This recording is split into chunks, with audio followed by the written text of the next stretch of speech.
Oh, tonight's the night. You gon' get it, you gon' get it, girl. Tonight's the night. You gon' get it, you gon' get it, girl. Tonight's the night. You gon' get it, you gon' get it, What's up, girl. everyone? You're watching Dub Z TV. You got your boy Dub Z. For the cow.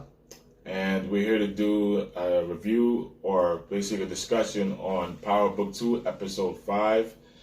And we want to just talk about some quick thoughts and some things that we just kind of noticed of the show and how did we think it performed, and also what to expect when the show returns back in December. Well, first off, like, what did you think of the show so far? I mean, what you saw. So I would say with this episode, it was pretty good. I think overall, I like how they're building the story.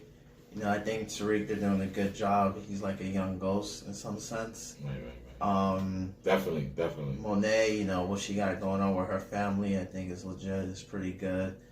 There are some things I didn't like about this episode. You know, it was just kind of things that where you have to take a leap of faith. I think we'll get into that a bit later. Overall, I do say this is a good episode, and it does make you wonder or kind of... It's like I wish they'd do this break where you have to wait till December. Yeah, because we kind of pretty much anticipate what's going to happen next when we come back, which is okay. It wasn't a big cliffhanger on this one, but it definitely was something to want to see what's going to happen next. Yeah. We'll start off with Tariq's mission in this episode. Obviously, Tariq, ever since this series started, he's always been dealing with trying to... get his mother out of prison, and and try to kind of put the family that he has left back together. He still deals with regrets from Raina's death, also dealing with the regret of his mom being in prison, and just trying to always work hard and trying to get them out. Now, which means him obviously doing all his drug selling and all his different things, also trying to juggling all these things also while trying to go to school and do his schoolwork, which sometimes we got this professor that's giving him a hard time most cases for when it comes to schoolwork. But I know this episode was actually his birthday. He got a call from his mom. She told him about what the case and Davis actually trying to get Tamika to testify against Sachs and talk about anything that he may know, or he may be involved in the case of James St. Patrick, and but she believes that is probably the wrong move. She told Davis is like, listen, we're going with her whether you like it or not, and so she just basically called Tariq and tried to tell Tariq to got to get Tamika to not stand trial or not, get involved in this by any means, basically. So, and for that, I thought the logic in that was kind of odd a bit. So the reason they don't want Tamika testifying is because she's gonna ask, well, who saw Sachs at the time Ghost got killed, and obviously that was that was Tariq. And to me, I'm like, okay, and I know it puts the story kind of at odds, but you don't have to name Tariq, whatever. You can name someone else. Or what about Dre? Dre was at the scene as well. So was Tommy, right? So to me, I feel like that story, I think there was ways around it, is what I'm saying, with that. I don't think they should have ran with the idea, because there's just ways you can come up with alibis after alibis, whatever, you can say, whatever. You can just, I know Dre's dead, but you can say he told you, whatever the case may be.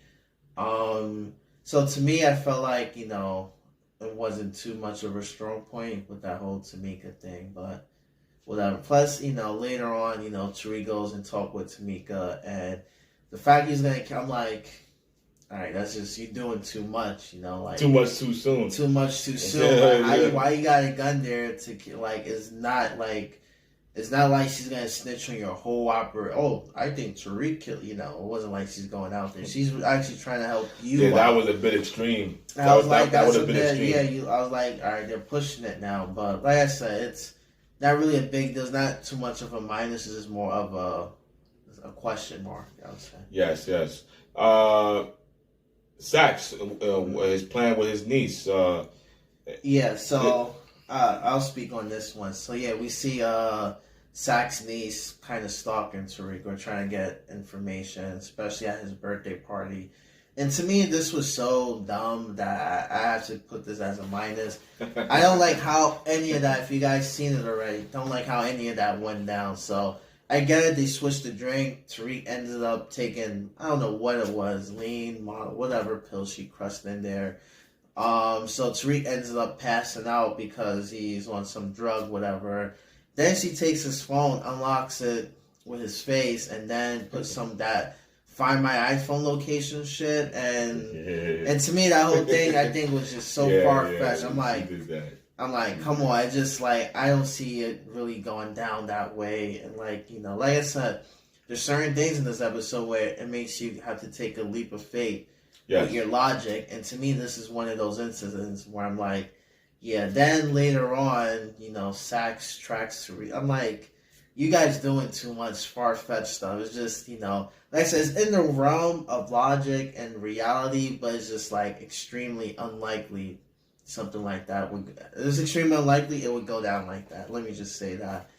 Yeah, I mean, you know, you had like a, you know, pretty much like a lot going on with that. Like Sax is always doing something illegal according to what his job is supposed to be, and at all costs, it's like once again he finds himself back in basically in the ring of the whole James St. Patrick murder. Which it seems like, you know, as much as he's trying to get away from, he's still right in the middle of it. Mm-hmm. Which makes me feel like possibly at some point either he can get killed or somewhat implicated in some kind of way. I don't know. I mean, that's just me. But I mean, his ending won't be. But I feel like he won't have a good ending. That's kind of like he's overdue. Yeah, I locked up. Yeah. Because you made it this far and you're still playing around in this playground. Something is not, you know, not right there. Yeah, because he's definitely on some. Like, we know his time is coming. We just don't know when or how. And his niece is annoying too, and all that stuff like that. Yeah, and I mean, you know, and Braden, which is Tariq's friend, I feel like, you know, he's not seeing her for what she is, even though he's liking that. That's like his little girl right now. But I feel like eventually he's gonna get suspicious of her if she keeps asking questions, in which he's asked her not to. So, I think she's gonna get got eventually, obviously, because she's very sloppy. Again, she's very sloppy, and I'll say it's even far fetched that she doesn't get caught, whatever, with her schemes, whatever. Maybe it's over because Sax got what he needed, but again, I think this is gonna keep going eventually. You know. Because I think they're going to use her as a way to get evidence on Tariq, you know, with this. You'll talk about later with the setup that Davis and Sax supposedly well, okay, before we get to that, what do you think, what is Monet trying to do with Drew? Like, why does she pretty much, well, aside from the fact that she's talking to her daughter Diana, and she was really being blunt with her with how the woman should be able to control a man, and kind of like giving her like a certain kind of perspective on how she should deal with a man. I don't know if that was her trying to teach Diana how to manipulate, especially in this case Tariq, to basically not do her bidding, but basically kind of like puppet that person into a thing, you know? I think what she was trying to do is basically have her find info, because obviously Drew wasn't doing a good job doing it, since he stuck with his gay stuff, you know, his and even that, like with the Drew thing, I felt like that she was trying to prevent that from even coming out in a way. I don't know, like. So I thought that was already known. The way they made it seem that is out in the open that Drew is gay, whatever. Right. It seemed like, you know, the other dude. But they see now the fact that Diana told the dude while they were in the car that this is publicly known. made me feel like she dropped that jewel in there on purpose. Yeah. Because maybe that guy, he's a basketball player with Zeke. So that dude was in the closet, the basketball dude. And He's not out. So yes, again, they go into this. He's like, because Drew was like trying to give him a hug and all that, and I forgot the basketball. He's like, nah, bro, like nah, not here. Basically, like kind of like it was like, yeah, hey, hey, what's up? That's it. Like he didn't acknowledge him in any way. From what they were doing last episode, no hugging, no kissing, and none of that extra stuff. It was just basically, hey, dude, how you doing? Hope you're having a good time. Regular stuff. So that's kind of like what happened there.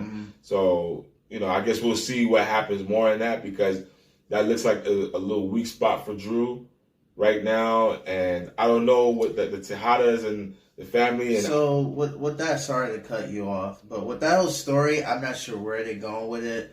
I don't know if they're trying to push this more in the gay guy in the closet route, or is they're going to focus this more on Drew and his story and how it pertains to what Monet wants him to be and the whole family. Which probably may be that too. So I'm not entirely sure, because it seemed like they know he's gay, and it's like everyone knows, it's open already, at least for Drew. So I'm not sure how, how this guy being in the closet is going to really affect his.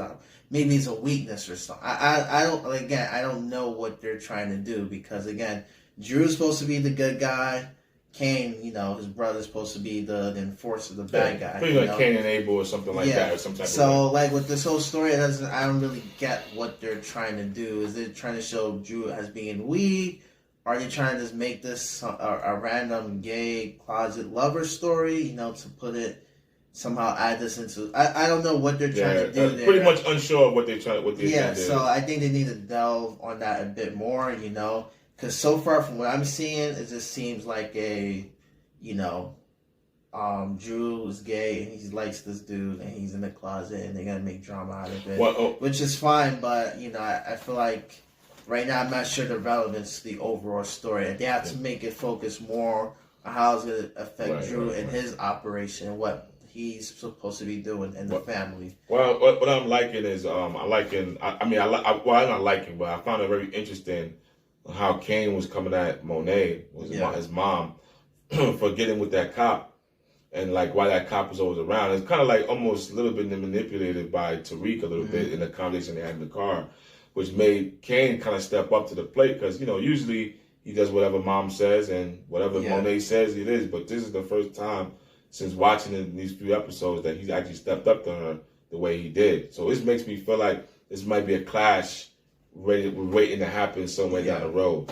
And Kane, he has a good, he has a point, like crooked cop there. You can't really trust them, Monet is like, no, we can use them. There's two different factions, just say, I don't think Monet is dumb. She knows, I think she knows the situation. I know Kane is trying to protect her, so I think I think this is one of the interesting parts of this whole story, is that aspect, this crooked cop.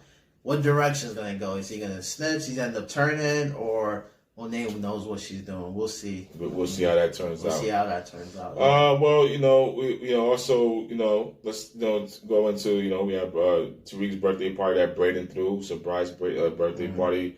Tariq didn't know that this was happening, because right now we're just skimming through these storylines, just so y'all know. We're not going bit by bit. We're just talking about little highlights.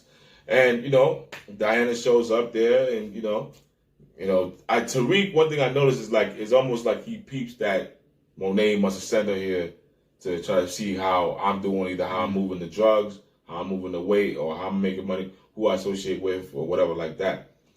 So even though while Diana, because I guess felt a connection with Tariq, our friend Lauren pops up. Yeah. Lauren pops up, and it looks like competitions in the air, and Tariq kind of just dubbed Diana and went straight with Lauren. Pretty much it was like, I think he did, because he probably knew that Monet said Diana, right? So he's like, well, I'm over here and whatever like that. Even though I think he does really like Lauren too. He likes both of them, I think. You know what I'm saying? Let's be clear, but I think that was his reason, like what you said. He tried to slide off like, hey, outside of her reach. You're not gonna get anything from me, and let me skip over more. So later on this night, she ends up, TARIQ is, like I said, washed up, whatever. Yeah, he got drugged up by Sack's niece. She put something in his drink that was meant for Brayden, but just so happens to be that Tariq actually drunk it and he got drunk. So she ends up taking his gun, and to me, I didn't even get. Yes, Diana made zero sense. Diana took his gun. That made zero sense. I didn't get the logic in her doing that. Why are you taking his gun? I mean, is it because you thought she was gonna kill TARIQ was gonna kill Monet or so? I mean, I didn't get that. So I mean, that's something. I don't think they ever expanded on. They don't expand on right, that. because they left a lot of things unfinished in this episode. I guess for us to like further see. Just like Brayden's brother or cousin or whatever like that, stealing all the drugs that they had stashed. I was like, oh snap, they're gonna have to touch on that when we get back to those episodes. They showed that, and to me, I was like, okay, I don't quite.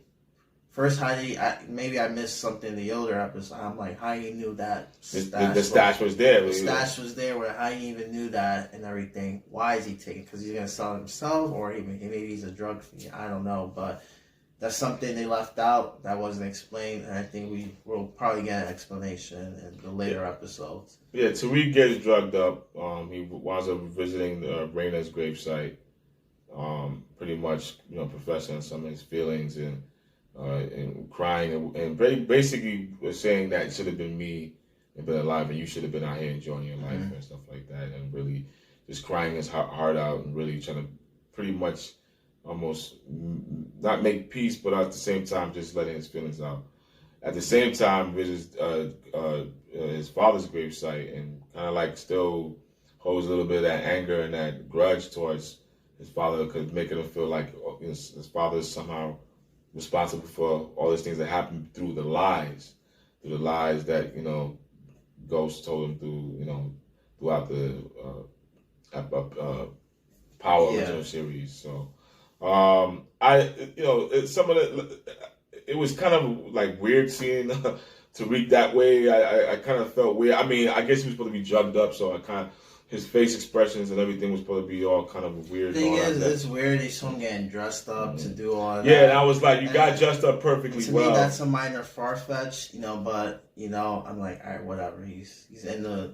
This is one of those things. When you're drugged up, you can make a lot of stuff that's unrealistic. It's like, he was drugged, so he did. That's correct. Whatever. That's correct. Right. So they use that as an excuse, But I think something that's very far-fetched is for Sax to show up, video record, and Tariq doesn't even give a confession. It's just more, I did what I had to. He just says something of that effect. Honestly, that couldn't mean anything. I don't know how he took the leap to be like, he's the one that killed Go. To me, I'm like, okay, if I saw a video of that, I would have personally, even knowing the situation, have thought. Yeah, because I don't see how that helps benefit anything, because all that kind of does is basically makes it to the point that Tasha didn't do it, so he did, and pretty much like I did what I had. That can refer to anything. So how is he pulling that hose? Right, it's admissible in court. It's not gonna sit. You just he can be talking about anything. Admissible in court. I had to do it. To me, it's it could have been. I had to do lean. I had to. I had to steal this. Yeah, it's admissible anywhere. If I saw it, I'm like, okay, that's not really. Maybe somebody had to do something. Who knows? Whatever. So to me, it's even like you'd see that. I was like, okay, I'm not gonna somehow piece together that it was Tariq. Right. But I think what was more far fetched was that Sax showed up there and just decided to. I'm like, at that time, middle of the night. I mean, like why? This doesn't make sense. You have to.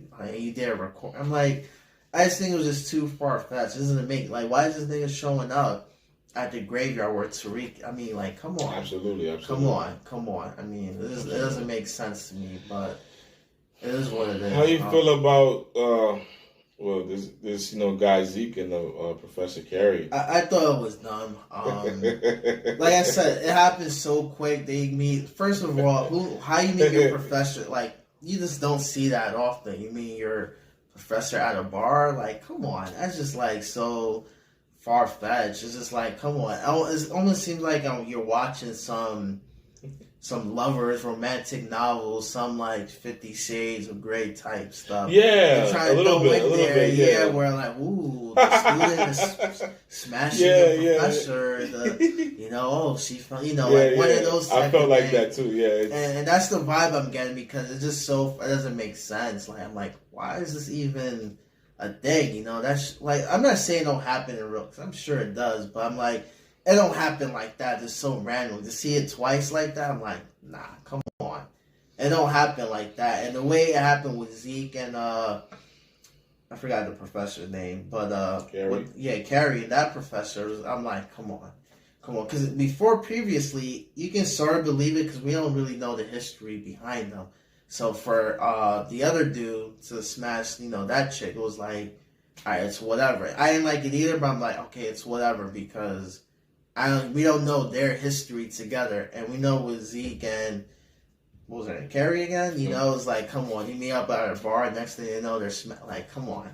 It just seems like someone's fantasy. Like, ooh, wow, this fucking professor. Yeah, like, my thing with them. Why that thing? I think it was just far fetched. If my they thing wanted with to them do is that, they should have built it out a lot more. My thing is that listen, just hurry up and show us whether these professors align with the rest of the story, because I really don't care about the professor. That's a great point. You know what I'm saying? Yeah. So please, bring us to this point where this kind of aligns with the rest of the story, so we can be like, oh, because now, I really don't care about this story. Yeah, their story, I don't see. They're like supporting cast that's not really doing much.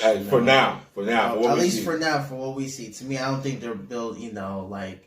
The story, I think, would be the same even if they weren't even in there. You can delete their scenes. I think we'll understand the story just as well.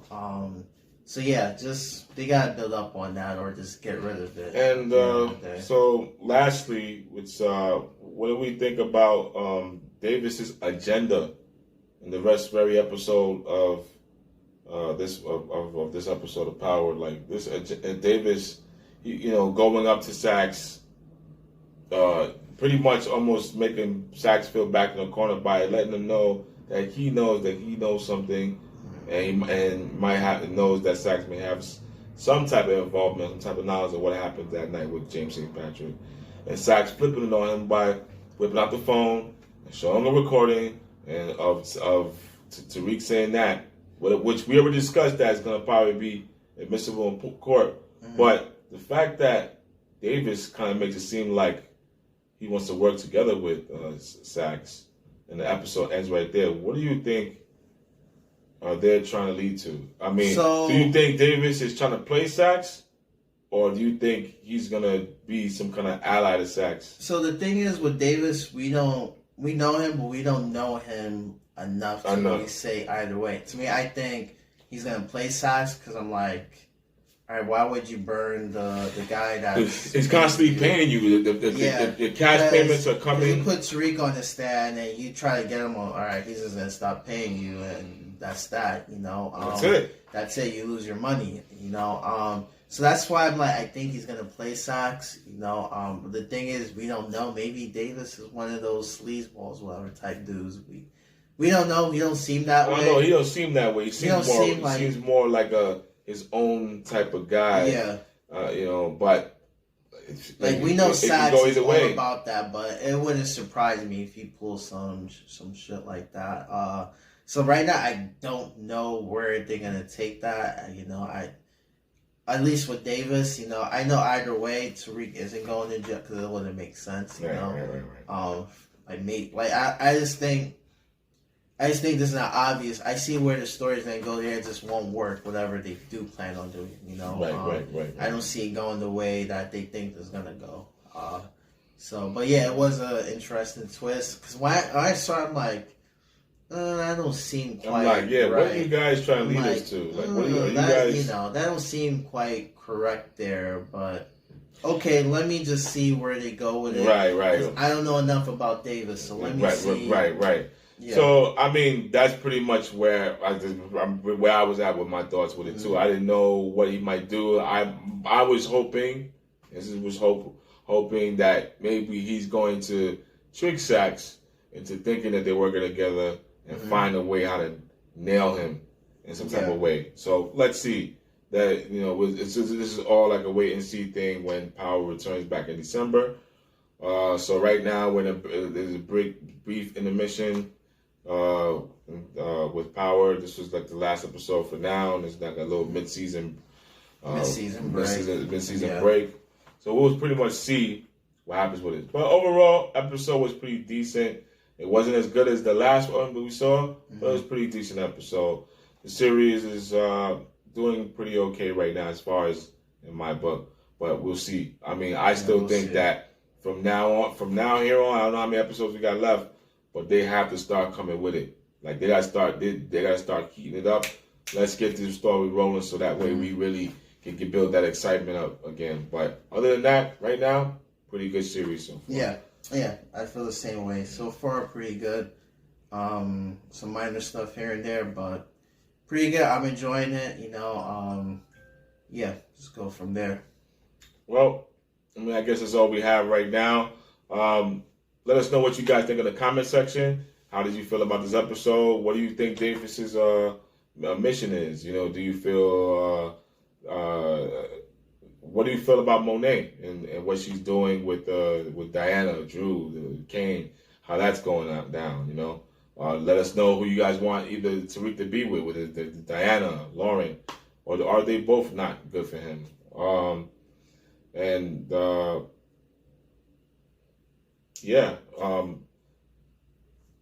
Pretty much. And also, let us know how you guys feel about the professor and ZEKE. You know, finally hitting it off. There's not a finally, but how you guys feel about that and how that storyline rolls up? We clearly stated we're totally uninterested in that, but maybe you guys feel different. You could tell us why you guys feel like their storyline is prevalent. All right. Also, don't forget to hit the like button to this video if you like it. Hit the like button. Subscribe to Dubzy TV to get more content like this. Also, check out my music video for Tonight's the Night. It's just a music video I just dropped yesterday. I'm going to be bringing you more content, especially while we're in a break. More hip-hop content, more videos on other stuff, movie reviews. We're going to start even talking about more DC content, either on my channel or also check out the Icy Maker channel. There's going to be content coming along his way too, so look out for that. So, anything else? No, that's it. So you got your boy Dubzy. 40 Cal. You're watching Dubzy TV.